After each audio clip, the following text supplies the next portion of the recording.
Hello everyone, स्वागत है आप सबका फिर से हमारे यूट्यूब चैनल पर। और ये हमारा तीसरा वीडियो है। हम लोग सॉल्व कर रहे हैं प्रीवियस ईयर क्वेश्चंस के पेपर। और आज का जो टॉपिक है वो है हमारा कोऑर्डिनेशन कंपाउंड। ठीक है, चलिए स्टार्ट करें। तो इस चैप्टर में से एटलीस्ट 2 या 3 क्वेश्चन आते ही आते हैं, तो आप लोग को अच्छे से पढ़ना है। ठीक है, पहला क्वेश्चन है 2022 सेकंड ग्रेड स्कूल एजुकेशन से। क्या पूछ रहा है? इसने नेम दिया है और क्या पूछ रहा है, फॉर्मूला पूछ रहा है। तो सबसे पहले क्या है, ट्रिस। ट्रिस का मतलब हमको पता है क्या होता है, 3। फिर लिखा है इसने इथीन 1,2 डायमाइन। कौन सा लिगेंड है ये? ई एन लिगेंड है।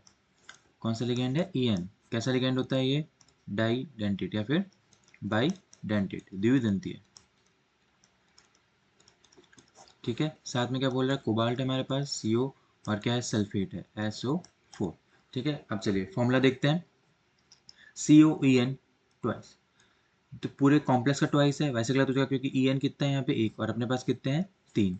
ठीक है, CO, ये इसको ई एन बना दिया इसने फुल फॉर्म में, थ्राइस। ठीक है, SO4 ये हो सकता है एक बार, COEN यहाँ पे भी थ्राइस है, SO4 ये भी हो सकता है।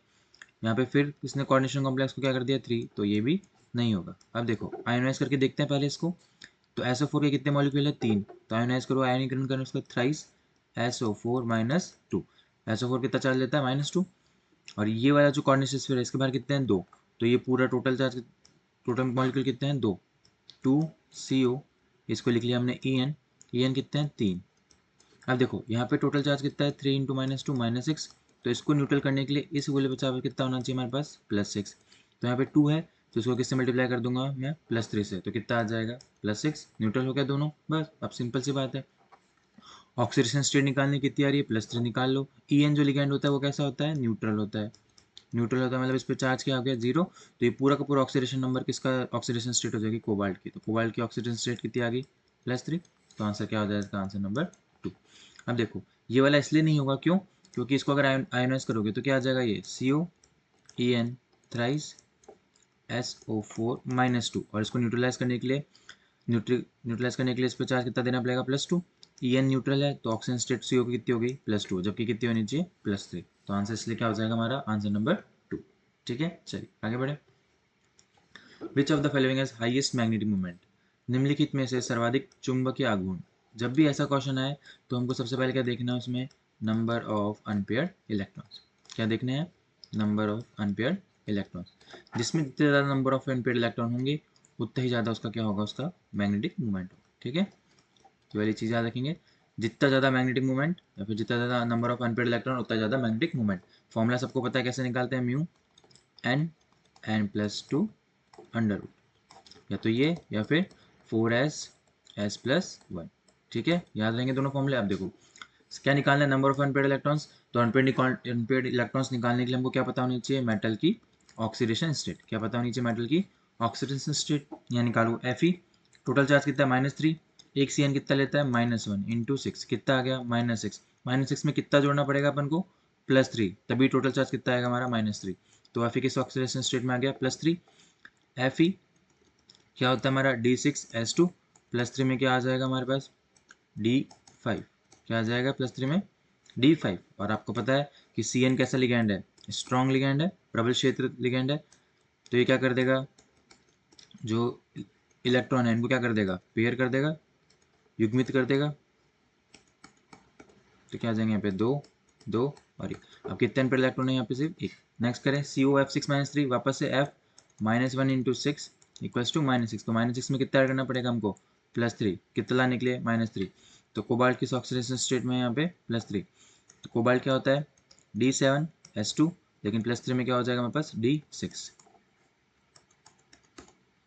1 2 3 4 5 और 6। कितने पर इलेक्ट्रॉन आ गए, 4। क्यों? क्योंकि यहाँ पे जो फ्लोरीन है वो कैसा लिगैंड है, वीक फील्ड लिगैंड। ठीक है, दुर्बल क्षेत्र लिगैंड है। तो कितने इलेक्ट्रॉन आ गए, 4। नेक्स्ट है FeF6-3, वापस Fe की ऑक्सीजन स्टेट कितनी है, +3। +3 में कितना है, D5। लेकिन यहाँ पे जो F है वो कैसा है, दुर्बल क्षेत्र लिगैंड है, वीक फील्ड लिगैंड है। तो एक भी इलेक्ट्रॉन क्या नहीं होगा, युग्मित नहीं होगा। टोटल अयुग्मित इलेक्ट्रॉन कितने हो गए हमारे पास, 5। Total number of unpaired electrons कितने हो गए, 5। तो आंसर क्या आ जाएगा, आंसर नंबर 3। MnCN6 वापस वही है। Mn की ऑक्सीडेशन स्टेट कितनी है, +3। +3 में क्या होता है, ये D4। और CN कैसे लिगैंड है, स्ट्रॉन्ग फील्ड लिगैंड। तो क्या कर देगा, पेयरिंग ऑफ इलेक्ट्रॉन्स। तो जब भी ऐसा क्वेश्चन आए तो हमको क्या निकालना है, नंबर ऑफ अनपेयर्ड इलेक्ट्रॉन्स। इसके लिए हमको देखना पड़ेगा कि जो लिगेंड है वो स्ट्रॉन्ग फील्ड है, प्रबल क्षेत्र लिगेंड है, फिर वीक फील्ड लिगेंड है, प्रबल क्षेत्र लिगेंड या फिर डुबल क्षेत्र लिगेंड। उसके हिसाब से हमको पेयरिंग करनी है और फिर क्या निकालना है, नंबर ऑफ अनपेयर्ड इलेक्ट्रॉन। ठीक है, चलिए आगे बढ़ते हैं।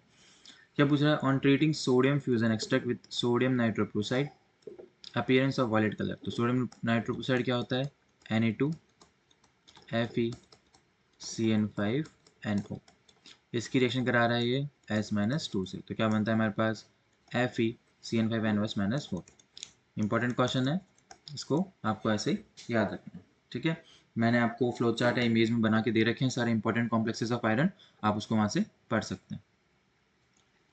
वेरी इजी क्वेश्चन क्या पूछ रहा है, विटामिन B12 में कौन सा मेटल होता है, आपको सबको पता है कोबाल्ट होता है। किस ऑक्सीडेशन स्टेट में होता है, बच्चे अभी भी गलती कर रहे हैं, +3 ऑक्सीडेशन स्टेट में होता है। तो इंपॉर्टेंट क्वेश्चन है। ठीक है, चलिए नेक्स्ट करें। क्या पूछ रहा है, which of the following is heteroleptic. निम्नलिखित में से कौन सा संकुल हेट्रोलैप्टिक है। मैंने बोला था हेट्रो का मतलब क्या होता है, अलग। हेट्रो का मतलब क्या होता है, अलग, डिफरेंट। तो देखो यहाँ पे एक ही टाइप के लिगेंड है, ये नहीं है, एक ही टाइप के लिगेंड है, नहीं है, दो टाइप के लिगेंड आ गए, मतलब आंसर क्या हो जाएगा हमारा, आंसर नंबर 3। तो हेट्रो का मतलब क्या है, डिफरेंट, और होमो का मतलब क्या है, सेम, समान। ठीक है, तो जब भी होमो आए तो देखना कि एक ही प्रकार के लिगेंड है या नहीं है, और हेट्रो में क्या देखना है, अलग अलग प्रकार के लिगेंड को देखना है। ठीक है, चल क्या पूछ रहा है, geometry of zinc NH3 4+2। NH3 कैसा लिगेंड है, आप सबको पता है, न्यूट्रल। तो ये जो +2 चार्ज है यही किसकी ऑक्सीडेशन स्टेट हो जाएगी, जिंक की। तो जिंक +2, जिंक जनरली क्या होता है, D10S2, +2 में क्या हो जाएगा, D10, मतलब D में अब एक भी इलेक्ट्रॉन अपने पास, एक भी ऑर्बिटल खाली नहीं है। आगे कौन आएगा हमारा, 4s और 4p। तो यहाँ पे जो NH3 आएंगे वो क्या करेंगे, अपने इलेक्ट्रॉन को इन कक्षाओं में डोनेट कर देंगे। ठीक है, तो क्या आ जाएगा इसका आंसर, हाइब्रिडाइजेशन क्या आ गया, sp3, और sp3 क्या होता है हमारा, टेट्राहेड्रल। ठीक है, तो जब भी ऐसा कोई कॉम्प्लेक्स आए जिसमें D10 फुली फुली फुली पूरा भरा हुआ हो, तो जो भी इसका ज्योमेट्री या हाइब्रिडेशन आएगा वो क्या आएगा हमारा, sp3। ठीक है, फुली फिल्ड हो तो कैसा होना चाहिए, फुली फिल्ड।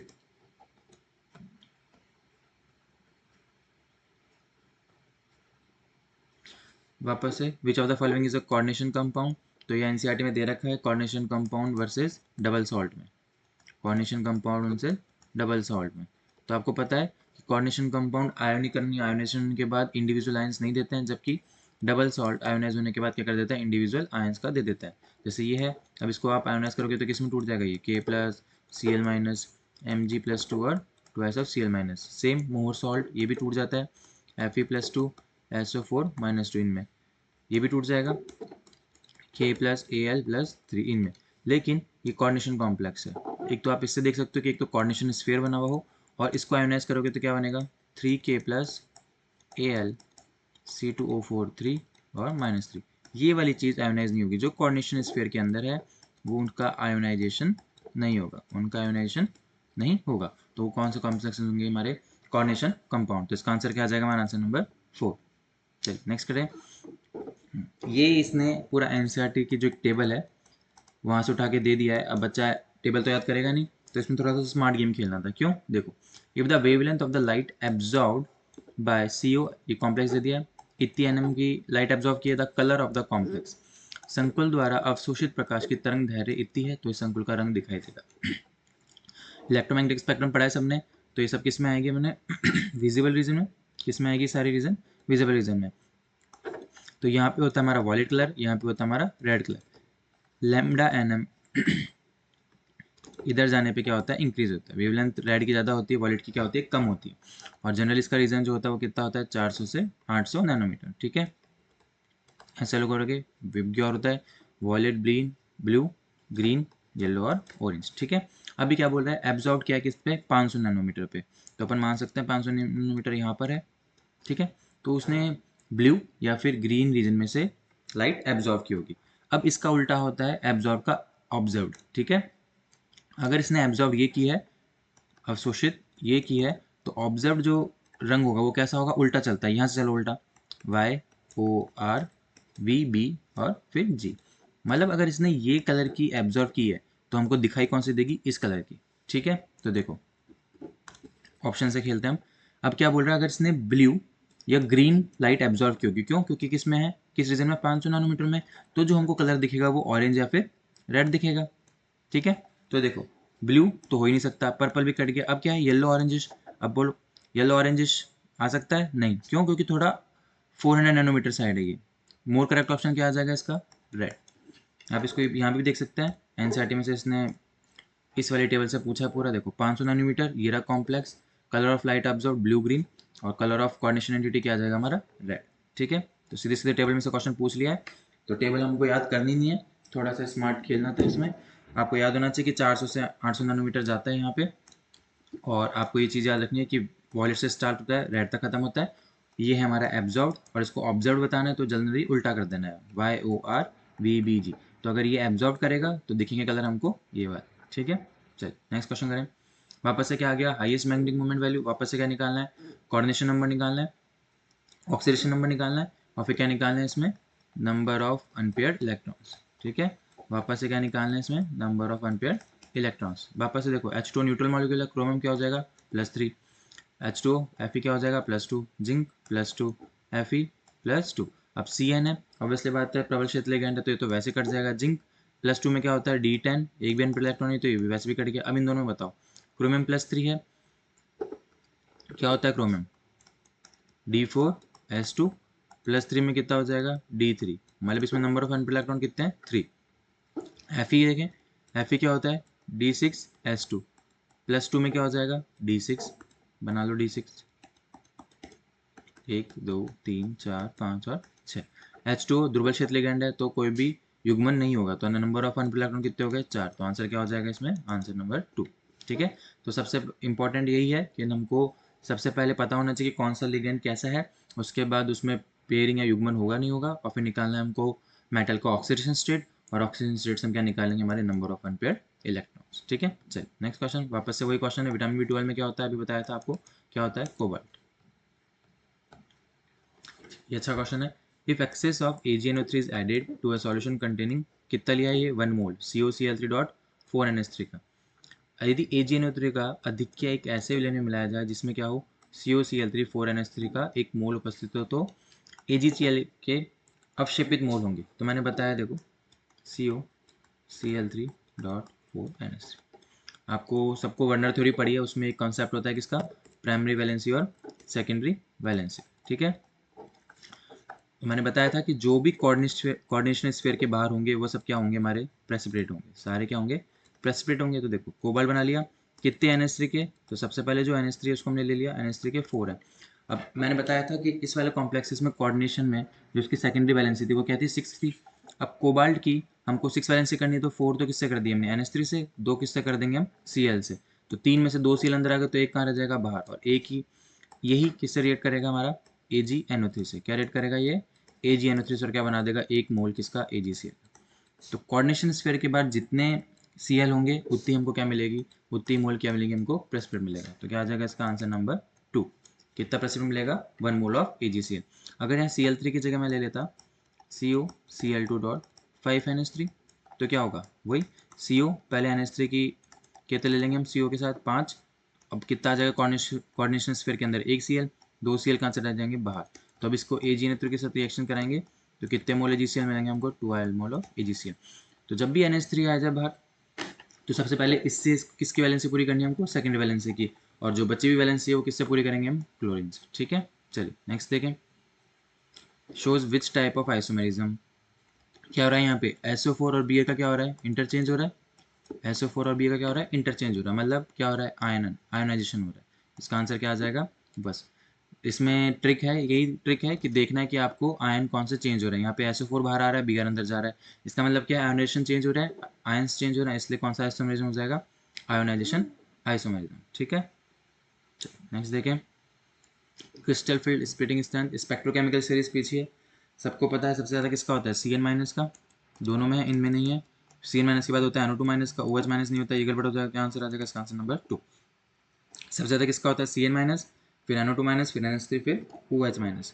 तो आप सबको याद रखना है, सबसे ज़्यादा वैसे किसका होता है, CO का, फिर Cn-, फिर NO2-, फिर NH3, फिर होता है H2O, फिर होता है C2O4 माइनस 2, फिर आएगा हमारा OH माइनस, और फिर हमारे आएंगे क्या, हेलोजेंस। तो आपको ये वाली पूरी स्पेक्ट्रोकेमिकल सीरीज क्या याद रखनी है, ठीक है।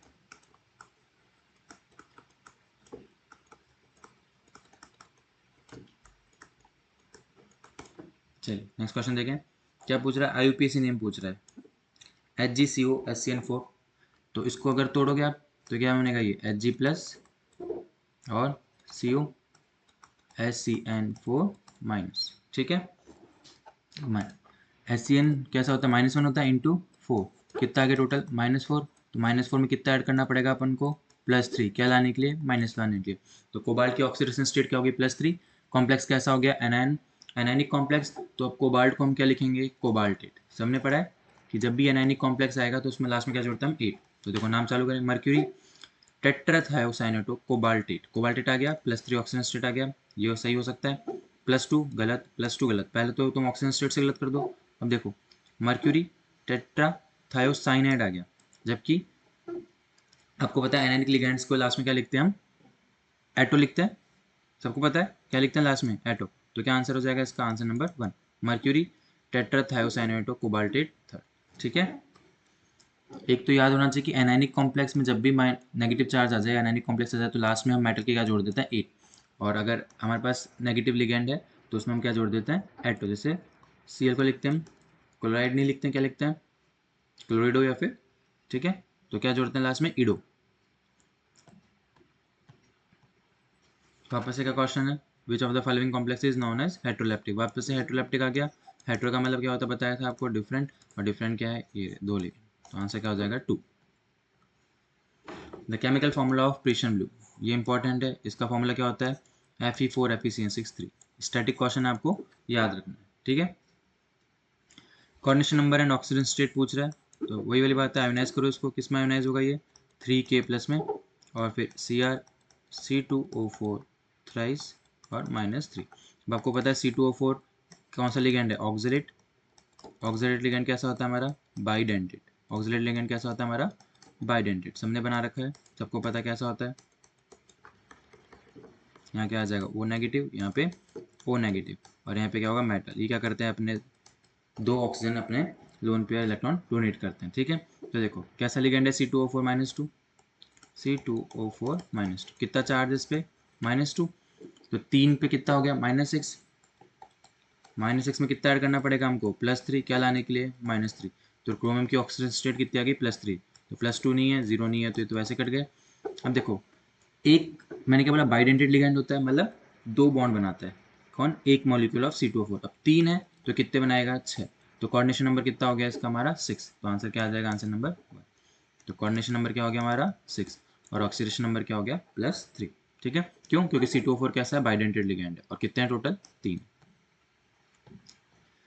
Which of the following is both paramagnetic and coloured. अब देखो पैरामैग्नेटिक के लिए हमको क्या देखना है, अनपेड इलेक्ट्रॉन देखना है, अयुग्मित इलेक्ट्रॉन देखना है। कलर के लिए भी क्या देखने होते हैं हमको, अनपेड इलेक्ट्रॉन देखना है। 2 कॉम्प्लेक्सेस कभी भी कलर शो नहीं करते हैं, कब, जब उनका इलेक्ट्रॉनिक कॉन्फ़िगरेशन क्या हो, D0 हो और D10 हो। तो ये क्या करेंगे, नो कलर, ठीक है। याद रहेगा, या तो फुली फिल्ड हो या फिर पूरा खाली हो, तो ऐसे में वो कॉम्प्लेक्सेस कलर शो नहीं करेंगे। देखो करो इसको एनालाइज, 2K+ Cr2O7 -2। अब इसमें तुम अगर Cr का ऑक्सीडेशन स्टेट निकालोगे तो कितनी आएगी, +6, और +6 में ये क्या हो जाएगा, D0। खत्म मामला। इसका निकालो, 3K+ CuCN4 कितना आ जाएगा, -3। Cn कैसा होता है, -1, तो टोटल चार्ज -4। -4 में कितना ऐड करना पड़ेगा, +1, क्या लाने के लिए, -3। और कॉपर +1 में क्या होता है, D10। मामला खत्म। NH4 twice TiCl6। इसमें जो टाइटेनियम का ऑक्सीडेशन स्टेट है वो कितना है, +4। टाइटेनियम का जो ऑक्सीडेशन स्टेट है वो क्या है, +4, और +4 में वो कैसा होता है, D0। मामला खत्म। VoSO4, ये कैसा आयोनाइज होगा हमारा, VO+2 और SO4 -2। तो इसमें वैनेडियम की ऑक्सीजन स्टेट कितनी आ गई हमारी, +4, और +4 में वो कैसा होता है, D1। 1 आ गया, मतलब नंबर ऑफ अनपेड इलेक्ट्रॉन कितने हो गए, 1, और वो क्या कर देगा, हमारा कलर शो कर देगा। तो इसका आंसर क्या हो जाएगा, ऑप्शन नंबर 4। जब भी आपको ऐसा क्वेश्चन है तो सबसे पहले क्या निकालना है, उसका इलेक्ट्रॉनिक विन्यास, इलेक्ट्रॉनिक कॉन्फ़िगरेशन निकालना है, और नंबर ऑफ अनपेड इलेक्ट्रॉन्स देखना है, ठीक है। चलिए नेक्स्ट देखें, वापस से वही है, which does not contain any D electron. वापस से क्या निकालना है उसको, ऑक्सीडेशन नंबर निकालना है। सबको पता है MnO4 माइनस Mn कैसा होता है +7, क्यों देखो MnO4 -1, Mn की मान ली x प्लस कितने हैं ऑक्सीजन 4 और एक पे कितना होता है -2 equals to -1, x equals to -8 equals to -1, x equals to क्या हो जाएगा -1 + 8, कितना आ गया Mn का ऑक्सीडेशन नंबर +7 और Mn क्या होता है हमारे पास D5S2 +7 में क्या हो जाएगा D0, number of unpaired electrons D में कितने आ गए 0, तो इसका आंसर क्या हो जाएगा आंसर नंबर 1। क्या पूछ रहा है ये पॉसिबल आइसोमेरिज्म सुमेलित करना, आइसोमेरिज्म में बहुत क्वेश्चन पूछता है। संभावित समावयवता देखो CONH3,4Cl2 दे रखा है, सिस यहाँ पे क्या दे रखा है SO4Br और यहाँ पे CONH3,6CrCN6। देखो अभी हमने देखा SO4 और Br दो आयन अलग अलग होंगे तो क्या आ जाएगा इसका आयोनाइजेशन आइसोमेरिज्म, सी का क्या हो जाएगा सेकंड, सी का क्या हो जाएगा सेकंड। अब देखो यहाँ फोर्थ है तो ये वैसे कट गया, यहाँ पे क्या है थर्ड कट गया, ठीक है ऑप्शन से चलने होते हैं। ए का 4 दोनों में कॉमन है तो इनको ए को देखना ही नहीं, ए का क्या आ जाएगा हमारे पास 4 आंसर।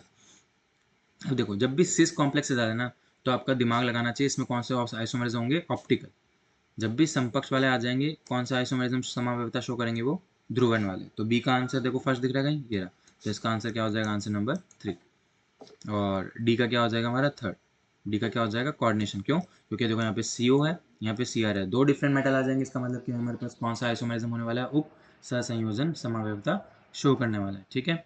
चलिए जब भी मैंने बोला था वाटर लिगेंड अगर एक्सचेंज हो रहा हो तो सीधा सा आंसर आना चाहिए का हाइड्रेट आइसोमरिज्म विलायक योजन समावयवता, ठीक है। जब भी H2O आपको अलग अलग दिख जाए, यहाँ 6 है यहाँ पे कितने हैं 5, सीधा आंसर क्या आना चाहिए आपका हाइड्रेट आइसोमरिज्म।